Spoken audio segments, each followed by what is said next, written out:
And then we're talking about this issue, education, health, extra issues. So now if you look at mobility, that can take up to 30%, and you look at our traffic congestions, the macro level problems, and this is the micro level problems.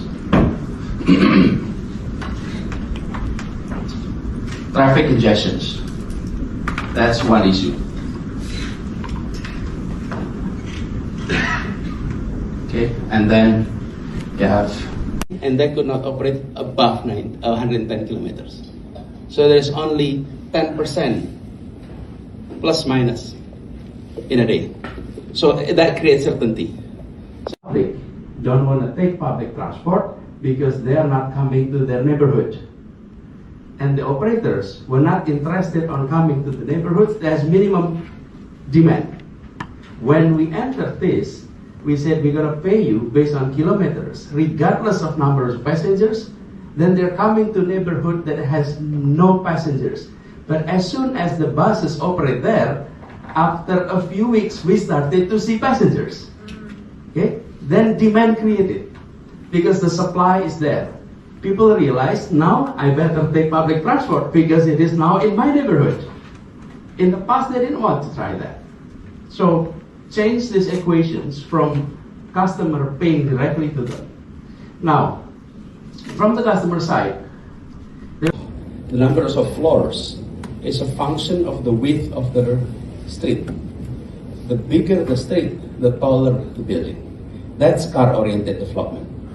Because you allow buildings to be built if it high-rise, if it has the capacity. Number 3, education, world class standard. Without these 3, global talents will not come to your city. I think that's applied anywhere, and I think this is what Singapore is offering. Assalamualaikum warahmatullahi wabarakatuh, sobat RH sekalian. Jumpa lagi kita di channel yang keren ini. Keren cadas ya. Di luar hujan sobat era sekalian, dan tadi kita mendengarkan the lectures ya dari Anies Baswedan di NTU ya, Nanyang Technological kalau nggak salah ya, University in Singapore. Jadi sobat era sekalian, ya itulah kelebihan dari seorang Anies Baswedan ya, yang mampu memberikan lectures, giving a lectures di universitas di dunia. Coba bayangkan ya, betapa bangganya Indonesia ya, if he is elected as the president and then giving lectures in the international fora. Jadi bisa di pertemuan PBB, bisa dimanapun. Karena kenapa? Karena Indonesia itu negara besar, tentu suara Indonesia akan diperhitungkan. Cuma persoalannya adalah tidak ada ya pemimpin Indonesia for the time being yang bisa menyampaikan itu secara baik, lancar. Jadi sobat era sekalian, untuk diundang di forum-forum seperti itu sebagai lecturer, sebagai pembicara, itu harus memenuhi 3 hal. 4 sesungguhnya. Nah, 4 itu nanti akan ditentukan. Apa ya? Pertama adalah ya Anda harus memiliki bahasa Inggris yang baik.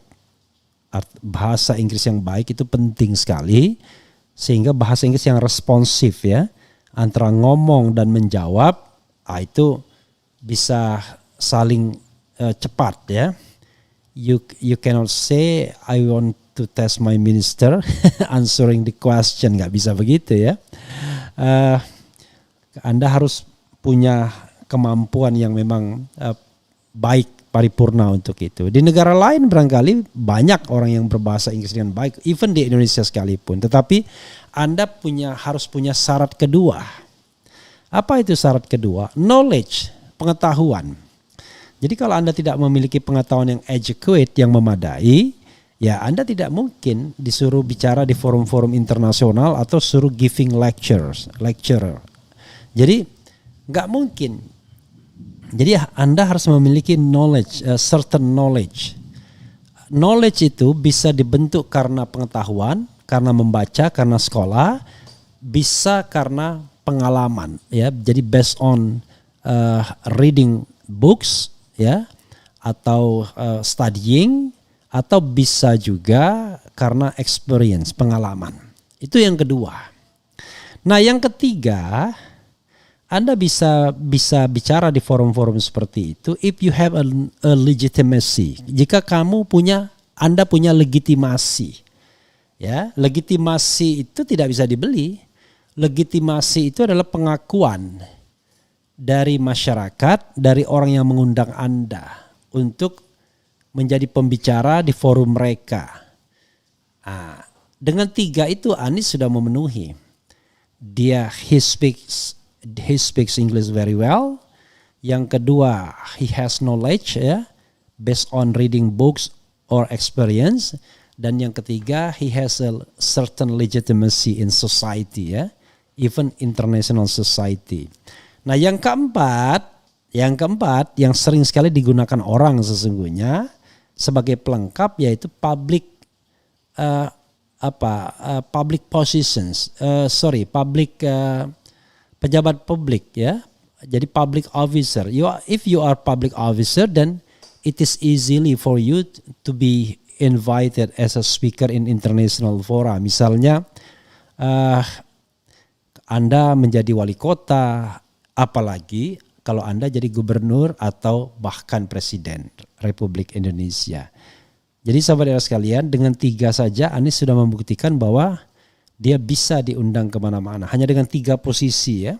Yaitu 1, dia punya bahasa Inggris yang baik, punya knowledge, dan punya knowledge itu pengalaman atau pengetahuan, dan kemudian punya legitimacy. Nah, kalau dia ditambah lagi dengan public position, dari posisi publik, maksudnya sebagai public officer, pejabat publik, itu jauh lebih gampang lagi karena dia representing not only himself but also the society of Indonesia, ya. Jadi sobat semuanya, kita tentu ya bangga dengan yang seperti ini, ya, walaupun tidak perlu juga harus berlebih-lebihan. Kita ingin mengatakan bahwa Indonesia inilah bangsa yang besar. Dulu orang belajar ke Indonesia, terutama negara-negara ASEAN. Loh, sekarang kok malah kita yang diajari. Ya, kita sending many people to study in Kuala Lumpur, misalnya di Malaysia, Singapura, bahkan ada yang belajar sampai cuma di Filipina.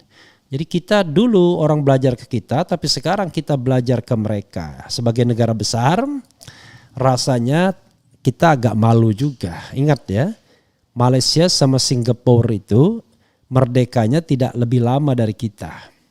Termasuk the Filipina, rata-rata kurang lebih sama, bahkan kita lebih dulu. Singapura pisah dengan Malaysia baru tahun 60-an. Jadi sahabat era sekalian, karena itu kita harus betul-betul betul-betul mencari pemimpin yang bisa representing us, bisa mewakili kita, bisa mewakili kebanggaan Indonesia. Nah, kalau tidak bisa mewakili kebanggaan Indonesia, ya berat. Prabowo, he speaks English very well. Cuman masalahnya adalah apakah dia cukup punya tradisi menyampaikan pendapat-pendapat di forum-forum internasional secara baik atau tidak. Kalau ide pasti banyak. Kalau pidato beda lagi. Kalau pidato kan sudah disiapkan teksnya. Tapi kalau misalnya Anda menjadi pembicara interaktif seperti itu, Anda harus punya a certain knowledge untuk berinteraksi. Mungkin Prabowo bisa, tapi saya tidak yakin kalau dengan calon-calon lainnya. Jadi ini sekedar objektivitas saja, ya. Bukan berarti kemudian unggul semua, Anies enggak juga. Paling tidak di forum ini dia cukup membanggakan. Ya, jadi ojo dibandingke. Kalau dibandingkan pun enggak apple to apple, ya. Satu jauh sekali, ya, di levelnya, ya, terutama dalam hal menyampaikan pemikiran, bahasa dan lain sebagainya, ya. Ya kita harus paham lah, ya. Ada yang bahkan di interview wartawan saja sulit untuk menjawab, apalagi harus mengajar interaktif di depan para mahasiswa yang mestinya ya berbahasa jauh lebih baik dan Jangan-jangan mereka jauh lebih canggih daripada yang mengajar. Karena itu para pengajarnya harus sophisticated, harus canggih juga. Tidak boleh tidak canggih. Itu sobat RH sekalian ya. Wassalamualaikum warahmatullahi wabarakatuh. Ciao.